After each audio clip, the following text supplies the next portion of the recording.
Bueno, vamos a ver en esta continuidad la tipicidad objetiva sistemática, el primer elemento, que es la violación del deber de...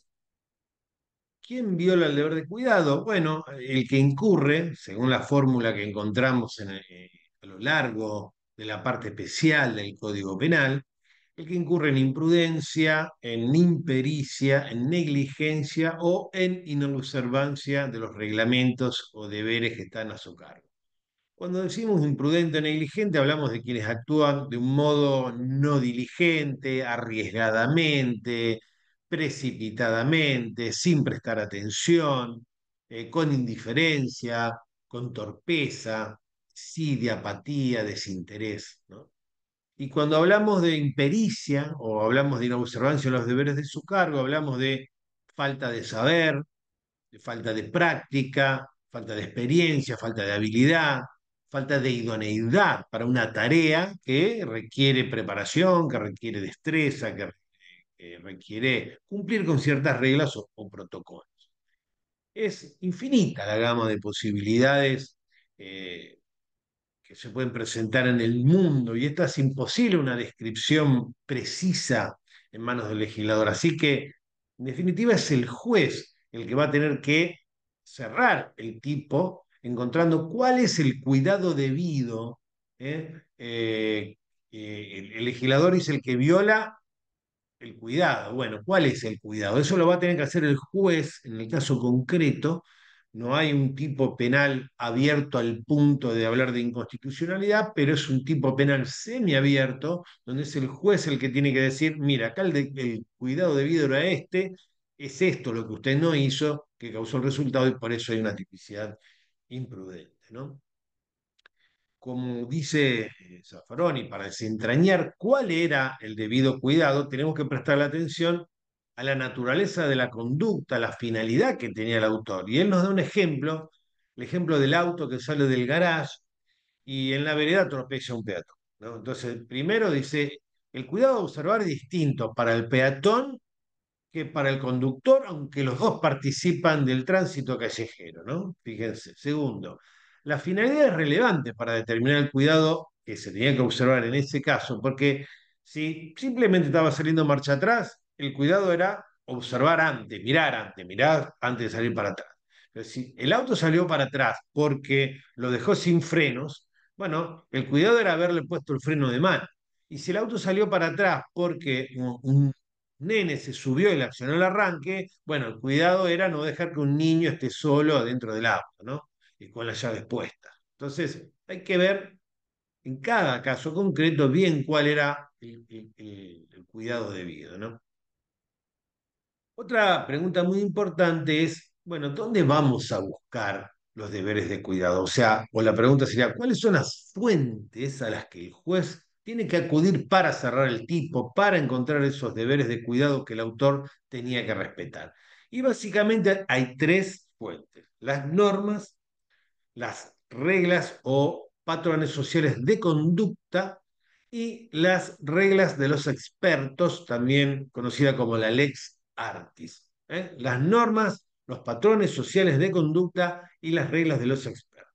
En los tres casos, el incumplimiento nos va a dar un indicio de que hubo una violación de los deberes de cuidado, solo un indicio, porque si no lo interpretamos así, vamos a caer en que la actividad prohibitiva del legislador queda delegada en quién, en los expertos, queda delegada en quién. Entonces, se podría afectar el principio de ilegalidad, o sea, siempre vamos a ir a buscar el deber de cuidado a una norma, un patrón social, una regla de arte, una regla de la técnica, de expertos, y eso nos va a dar un primer indicio de que acá pudo haber una violación de deber de cuidado, pero es el juez el que tiene que cerrar el tipo penal. Hay muchas actividades que son entendidas como actividades riesgosas, pero que son necesarias y son útiles en una sociedad, y por eso el legislador lo que hace es crear normas jurídicas que tratan de minimizar los resultados dañosos que se puedan realizar, ¿no? El mejor ejemplo para esto son las leyes de tránsito, o sea, circular en autos es riesgoso, pero también es valioso. Entonces, bueno, se dictan normas para regular cómo es que se va a transitar en auto. Lo mismo con las leyes sobre medio ambiente, sobre evitación de contagios, ¿no? De enfermedades, la fabricación de explosivos, etcétera. Muchas actividades riesgosas hay que están reguladas en las normas. Pero hay muchas otras actividades humanas que no están legisladas. Así que, ¿qué hacemos cuando el juez se encuentra con una actividad que no está legislada? Entonces no sabemos, ahí no está en la ley cuál es el cuidado debido. Bueno, acá hay que acudir a las reglas o patrones sociales de conducta, que de donde surgen de las costumbres sociales, que surgen de las llamadas máximas de la experiencia, digamos, ¿no? Bueno, si hay una olla bajo fuego, sabemos que no la podemos agarrar con la mano porque nos vamos a quemar. Entonces, si la vamos a agarrar, no hay una norma que diga no se agarra la cacerola bajo fuego, pero es una máxima de la experiencia de que eso está caliente y nos vamos a quemar. Y entonces podemos lastimar a alguien salpicando con el agua caliente. Y finalmente, cuando se trata de actividades que están muy tecnificadas, hay reglas de cuidado, pero que no están en una ley, ni son no surgen de la costumbre o de las reglas sociales, sino que están escritas por expertos, que están aceptadas por la comunidad científica, por la comunidad profesional. Son protocolos de actuación que cambian según la profesión. Una cosa es construir un puente, otra cosa es hacer una casa, otra cosa es operar a una persona enferma, etcétera, ¿no? Y bueno, todo esto supone un procedimiento específico en cada caso que nos va a garantizar un resultado bueno o un resultado donde se minimicen los riesgos y los daños. Entonces, también acá hay que tener mucho cuidado, ¿no? Porque una cosa es el obrar imprudente y otro es lo que se conoce como el fallo técnico, ¿no?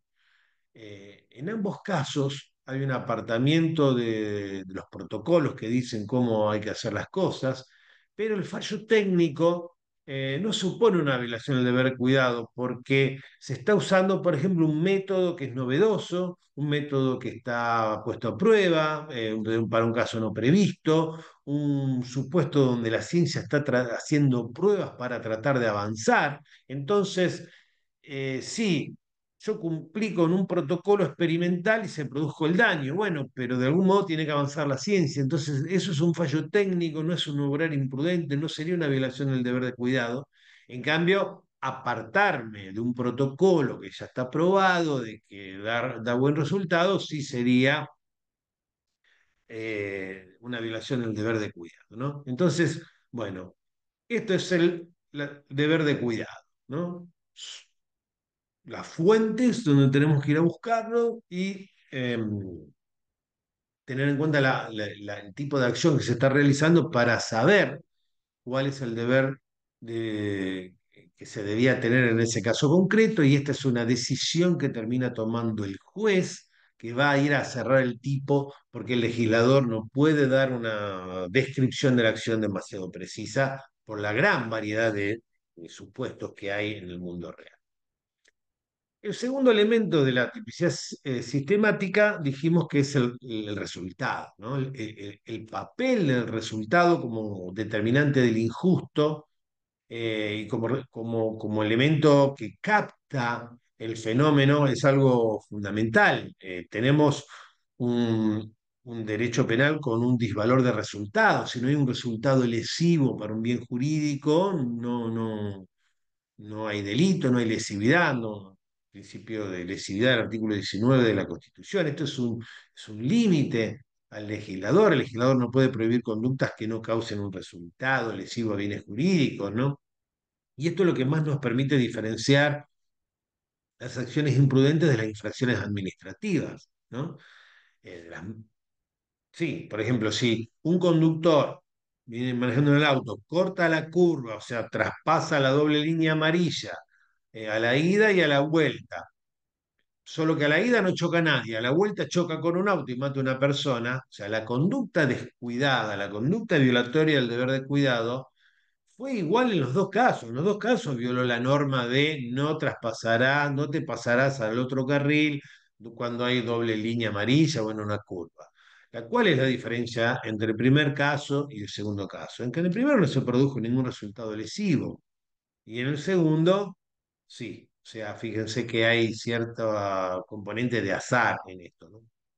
Bueno, em, si nosotros entendiéramos que el resultado no es un elemento del tipo, sino que es una condición objetiva que si se da, se da, y si no se da, no se da, nos llevaría a resultados totalmente inaceptables, donde consideraríamos delito lo que la doctrina llama la causalidad insólita, o algo que causalmente se produce uno en un millón, em, o donde no hay resultados, nos llevaría a una especie, por ejemplo, de tentativa de delito imprudente, cosas que son inaceptables para una teoría del delito en nuestra Constitución Nacional. Es necesario que exista un resultado.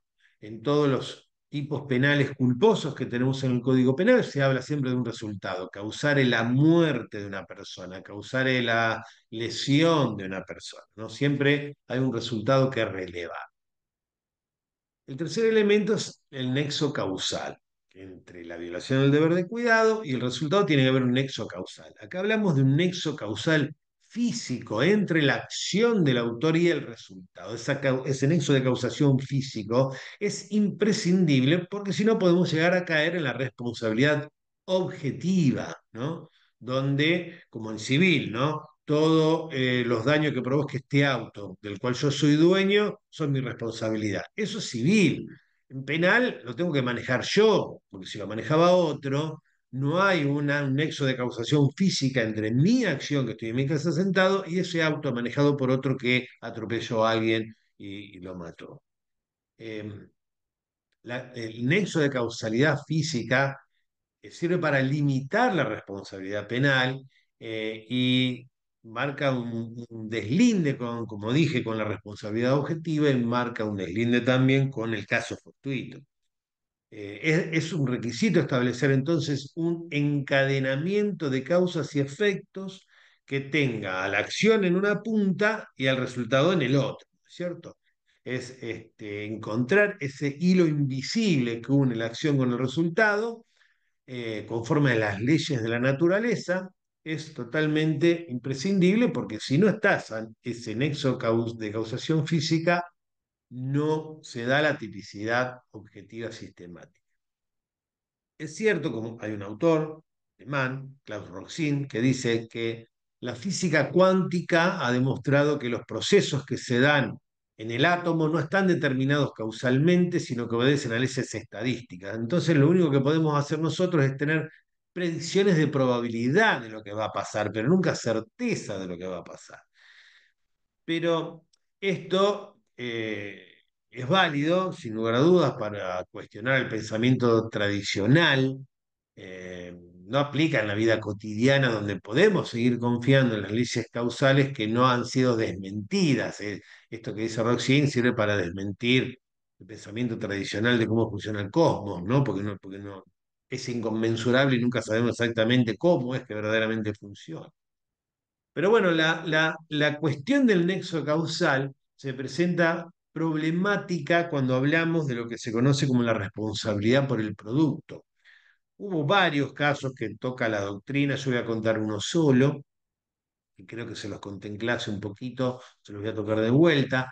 Un caso de la jurisprudencia alemana, que es el caso de la talidomida.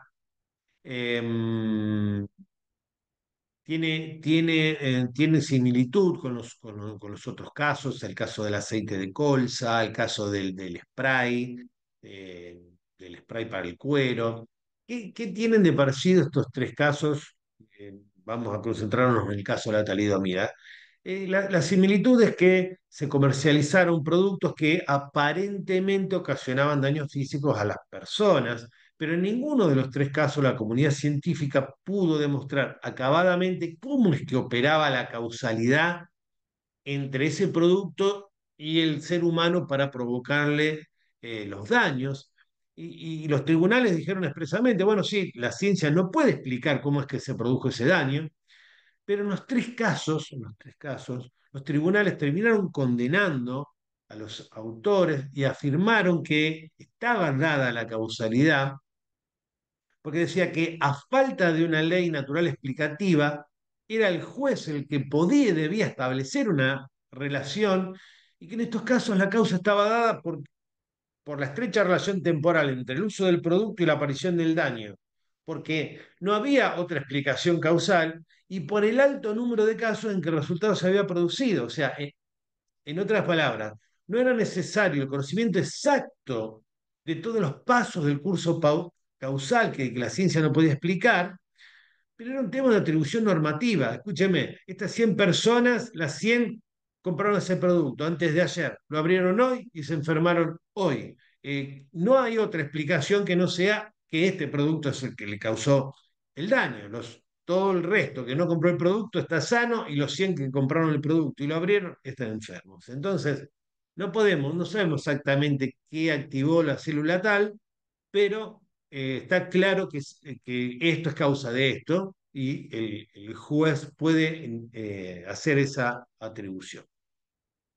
Esto es lo que se conoce o que critican algunos autores, hablan de que este es un problema y de modo irónico dicen esto como si fuera la caja negra del mago, ¿no? Nosotros sabemos qué es lo que entra, ¿eh? Y qué es lo que sale, pero no sabemos qué pasa dentro de la caja negra del mago, ¿no? Sabemos que el mago mete pañuelos y después saca palomas, pero no sabemos qué pasa ahí, qué es lo que está sucediendo. Entonces lo critican con este ejemplo porque dicen, sabemos que los pañuelos no se convierten en palomas, pero si procedemos como estos jueces resolvieron el caso de la talidomida, corremos el riesgo de creernos que los pañuelos se convierten en palomas, ¿no? Pero bueno, eh, ahí está la cosa, ¿no? En los supuestos de responsabilidad por el producto, donde la ciencia no logra explicar acabadamente por qué un producto provoca tal daño, tenemos, por un lado, lo que resolvió la jurisprudencia europea, de que es el juez el que puede establecer esa relación de causalidad, es una atribución normativa, y por otro lado, los autores de la Escuela de Frankfurt, que dice que no se puede hacer esto sin violar el indubio pro reo, ¿no? Porque estamos suponiendo una relación de causalidad que en realidad no podemos probar. Vamos al cuarto de los elementos de la tipicidad sistemática, el elemento de la previsibilidad, ¿no?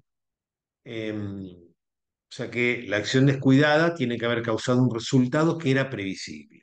Básicamente eso, por eso es el cuarto elemento. Y acá hay algunas cosas que analizar. Primera cuestión dentro de la previsibilidad.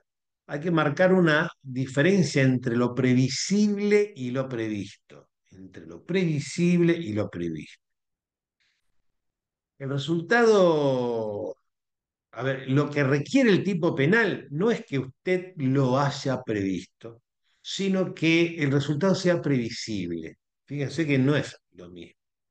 El juez que está encargado de cerrar el tipo penal se tiene que parar en lugar del autor y con la cabeza del autor que está juzgando, ex ante del hecho, ex ante, y determinar si lo que iba a pasar, si emprendía la acción, era un resultado bien probable y previsible para cualquier persona cuando de frente.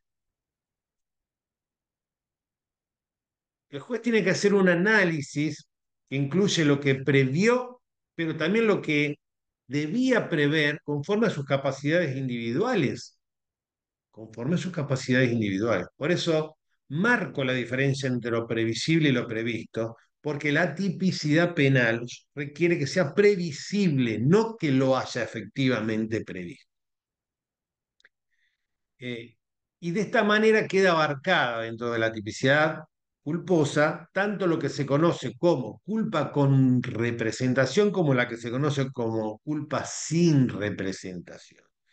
Culpa con lo que se conoce con culpa como representación es que yo sé que voy en un auto que no tiene frenos, sé que hay semáforos, mucha gente andando, voy a alta velocidad y me represento la posibilidad de que en una esquina me pongan un semáforo rojo de golpe, yo no tengo buenos los frenos y puedo llegar a atropellar a alguien y digo, bueno, pero confío en que no va a pasar o de última lo esquivo, o sea, me represento el resultado y sin embargo actúo de todas maneras.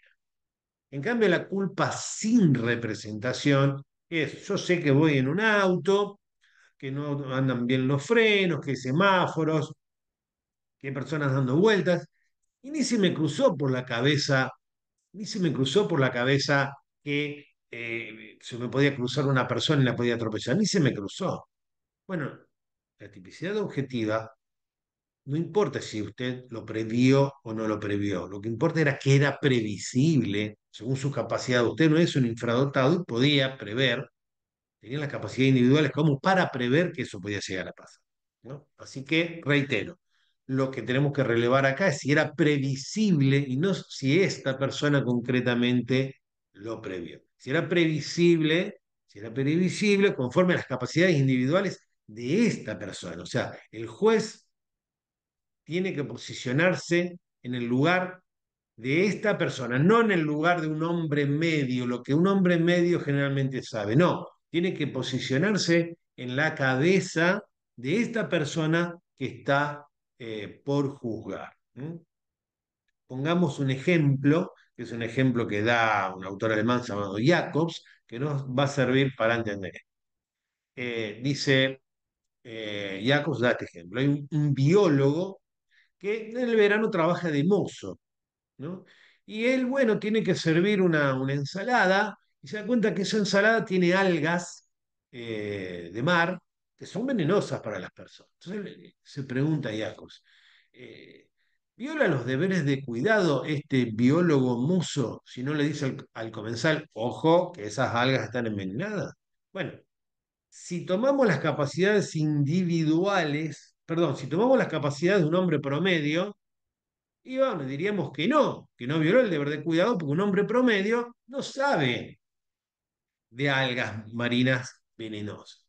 Pero si nosotros tomamos las capacidades individuales, él era un biólogo, sí violó el deber de cuidado porque él sí sabía. Entonces tenemos que tomar las capacidades individuales. Vamos a poner otro ejemplo contrario. Este no es de Jacobs, este lo inventé yo para tratar de graficar esta situación. Una persona que toda la vida ha vivido en un ámbito rural, de pronto tiene que ir a una gran ciudad por necesidad y allí llega a una calle donde cruza sin prestar atención a un semáforo peatonal. Semáforo peatonal, vieron que son distintos a los semáforos grandes de los autos. Semáforo peatonal, cruza y hace caer un ciclista y ese ciclista sufre lesiones. Bueno, si consideramos la capacidad del hombre medio, diríamos que violó el deber de cuidado porque los hombres medios conocen qué significa el semáforo peatonal. Pero si consideramos las capacidades individuales de esta persona, diremos que no violó el deber de cuidado porque puestos en cabeza de él y en ese momento, él no sabía que debía prestar atención a este tipo de semáforos. Entonces, la teoría objetiva o la teoría del estándar medio o también llamada teoría de los dos peldaños, nos dice que tenemos que comparar siempre la acción del autor con la de una persona media, concienzuda, juiciosa, ¿eh? Y desde una perspectiva es ex ante, ¿no? Eso nos dice esta teoría.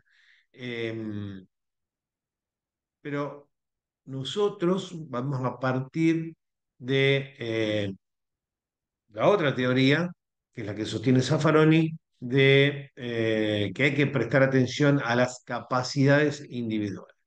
Ahora bien, esta teoría llamada teoría subjetiva, la teoría de las capacidades individuales, nos va a decir que nosotros, el juez va a tener que mirar para saber si hubo violación del deber de cuidado o no, cuáles son las facultades que esta persona tenía, ¿no?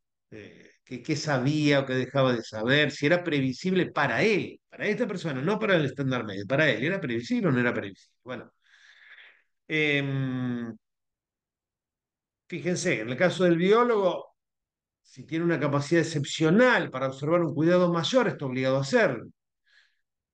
Correcto. Si podía haber actuado con mayor prudencia que el hombre medio y evitar el resultado, debía hacerlo. Es correcto. Entonces hay tipicidad.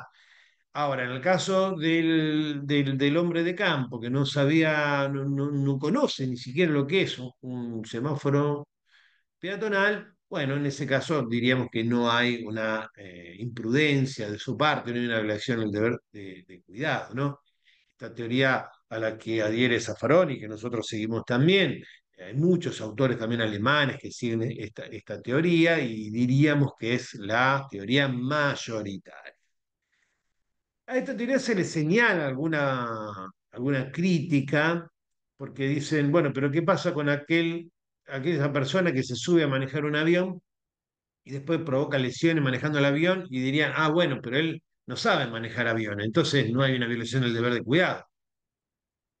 Entonces, lo que se hace ahí para corregir esta crítica que se le hace a la teoría de las capacidades individuales, la teoría subjetiva, es atender a algunas excepciones, o Zaffaroni llama algunos correctivos de la teoría subjetiva, ¿no? Uno de los correctivos sería que si alguien dispone de una capacidad de previsión excepcional, una capacidad que está por encima de la media, tiene el deber de hacerlo, como en el caso del biólogo. Segundo correctivo. Eh, Hay que distinguir entre las conductas que son corrientes, conductas que son usuales. En estas, el deber de cuidado es abstenerse de realizar la conducta directamente si uno no tiene los conocimientos necesarios. O sea, si no sabe manejar, no te suba a manejar un auto. Si no sabe manejar aviones, no te suba a manejar un avión.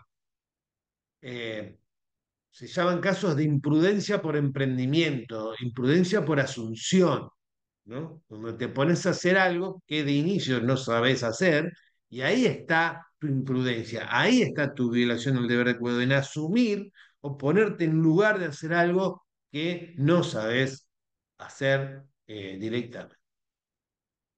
También están los casos que se llaman de imprudencia por falta de información. O sea, el médico que te opera sin antes pedirte los estudios necesarios. Entonces, tanto el que sabe se sube a manejar un auto sin saber manejar un auto, como el médico que te opera sin pedirte los estudios, hay una violación del deber de cuidado que consiste en hacer una acción para emprender una acción para la cual no tenés conocimiento o emprender una acción para la cual no tenés la información que se necesita. En esto consiste la violación del deber de cuidado. Fíjense, esto lo van a encontrar no en el tratado del año 2000 de Zaffaroni, sino en el libro Lineamientos de Teoría del Delito del año 2019. Entonces tenemos hasta ahora la acción descuidada que es previsible. La acción descuidada es la violación del deber de cuidado que causa físicamente un resultado que era previsible, que era previsible. Ahí tenemos los cuatro principales elementos de la tipicidad objetiva. Ahora bien, ¿qué pasa cuando tenemos una actividad compartida? Una actividad compartida. Vamos a ver qué rol juega el principio de confianza. Vamos a ver que el principio de confianza es un elemento de recorte de la violación del deber de cuidado. ¿Qué es el principio de confianza? El principio de confianza es un principio que está en la vida social, que nos ayuda a saber si hubo o no hubo violación del deber de cuidado de parte de una persona dentro del tipo penal. Generalmente las personas nos organizamos y ejecutamos nuestras conductas que son compartidas con otros, dando por sentado de que el otro va a hacer lo que debe hacer, de que el otro va a ser tan precavido como debe ser, como tengo que ser yo. Entonces, básicamente, no violamos el deber de cuidado si lo que hacemos es confiar en que el otro va a actuar de modo de modo prudente, del modo esperado, del modo que la ley quiere. Y bueno, este principio de confianza, como dije, tiene una base, un fundamento sociológico. Esto es necesario para que se pueda desarrollar el ser humano dentro de la sociedad. Y también tiene un fundamento normativo, que es que cada uno responde por los propios actos y básicamente no responde por los actos de terceros. Y además tiene que ver con lo que dijimos antes, con la previsibilidad. Lo previsible es que el otro actúe prudentemente, ¿no? Eso es lo previsible. Entonces pensemos generalmente en actividades compartidas, como puede ser un equipo en un quirófano, ¿no? Está el médico, está el enfermero, el anestesista, el instrumentista, actividad compartida. Todos confían en que el otro hizo lo que debía hacer. Hay otro tipo de actividades compartidas, como puede ser el tránsito, ¿no? También yo espero que el otro acelere o frene en determinadas circunstancias, ¿no? ¿Por qué? Porque la norma dice que debe funcionar de esta manera. Entonces, hay supuestos donde hay una que llamamos división de trabajo horizontal, o sea, todos los que intervienen tienen una igual habilitación, ninguno prevalece sobre el otro, todos los que estamos participando en la actividad nos repartimos las tareas, no hay un jefe, todos tenemos responsabilidades iguales, horizontales. Entonces se descansa en la tranquilidad de que el colega va a hacer lo que debía hacer, va a hacer bien su trabajo, ¿no? El médico que recibe en la guardia un paciente y terminado el turno se lo deriva al colega que sigue. No puede ser imputado porque va a suceder luego, porque confía que lo deja en manos de otro médico va a saber lo que tiene que hacer si a la persona le pasa algo. Eh, ¿qué le vamos a pedir a este médico? Que le tome un examen de medicina al otro médico que llega, ¿no es cierto? El médico que está operando da por sentado de que el anestesista lo durmió, da por sentado de que el instrumentista cauterizó, no cauterizó, limpió los instrumentos como para que al cortarlo no le produzca una infección, ¿no es cierto? O sea, niveles de reparto de trabajo horizontal. Y también cuando hay división de tareas vertical, ¿no? Hay un jefe que dice, usted haga esto, después usted haga aquello y después usted haga aquello. Entonces confía, no está encima de lo que va a hacer, confía en que ese dependiente vaya a hacer la tarea que le mandó a hacer. Entonces después se encadena con la del otro y la del otro. Entonces yo no soy responsable si aquella otra persona deja de hacer lo que tiene que hacer, a pesar de que, porque nos dividimos el trabajo. Este principio de confianza, entonces, diría que no hay violación de deber de cuidado de mi parte, porque yo confío que el otro hace lo que tiene que hacer. Ahora bien, este principio de confianza tiene algunas excepciones también. Uno, se puede confiar en el correcto desempeño del otro hasta tanto tenga alguna evidencia de lo contrario. O sea, yo confío en que el instrumentista limpió los instrumentos antes que yo dármelo para que yo corte. Bueno, pero si veo que el instrumentista está borracho o veo que el instrumentista me da ¿cómo sale el nombre del aparato para cortar con un pedazo de mortadela colgando? Bueno, tengo que dejar de confiar. Si vemos que un nene está empezando a cruzar la calle, vemos una pelota y un nene que viene atrás, y no tengo que confiar en que el nene va a parar. Es un niño, los niños corren atrás de la pelota. Eh, entonces, confío hasta que tengo evidencia de lo contrario. Ahí lo prudente es dejar de confiar. Otra excepción al principio de confianza es que se puede confiar a menos que se trata de personas que veo que no tienen libertad, o que se trata de niños, que se trata de incapaces, o personas que no están en capacidad de protegerse o de prestar diligencia. Yo no puedo decir, yo confío en que él lo va a hacer y él está enfermo y él se degradó mentalmente. Tiene que ser alguien que esté en capacidad de cumplir con la parte que le toca. Y esta también es muy interesante, se puede confiar en el otro, a menos que el deber de cuidado mío consista en vigilarte y controlarte a vos. Si yo me desempeño como auditor, si yo me desempeño como un vigilador, no puedo decir, ah, yo esperaba que usted haga, que él haga lo que le correspondía. No, no, si tu trabajo es vigilar que él haga. Tu trabajo es vigilar que el otro haga lo que tiene que hacer, ¿no? No puedes confiar en él, porque en eso consiste tu trabajo. Entonces, en ese caso, si él no hace lo que tenía que hacer y vos tampoco vigilaste que el otro haga lo que tenía que hacer, los dos seremos autores de una violación del deber de cuidado que desemboca en el resultado. ¿Mm? Ahí tienen un ejemplo de coautoría. Fíjense, como no es un hecho doloso, no nos ponemos de acuerdo en hacer algo. Él incumplió su parte y yo incumplí la mía. Si alguno de los dos hubiésemos cumplido, el resultado no se daba. Pero como los dos incumplimos, se dio el resultado. Los dos somos autores, no cómplices, ¿no?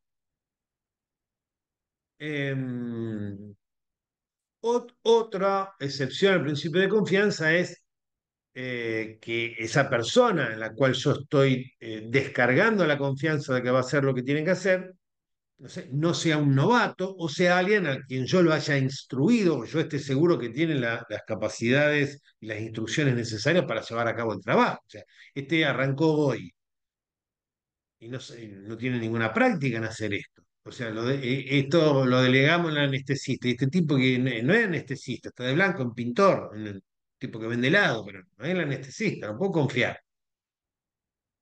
Bueno, entonces, el principio de confianza es una suerte de recorte normativa a los casos en que vamos a considerar si hay o no hay violación del deber de cuidado, y es dentro de la tipicidad objetiva, sistemática que tenemos que analizar el principio de confianza para saber si hay o no hay violación del deber de cuidado en los casos de actividades compartidas, división de trabajo horizontal, vertical, etc.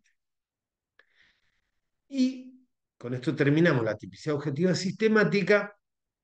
Vamos a ver qué es esto del nexo de determinación. El nexo de determinación también se lo llama conexión de antijuridicidad.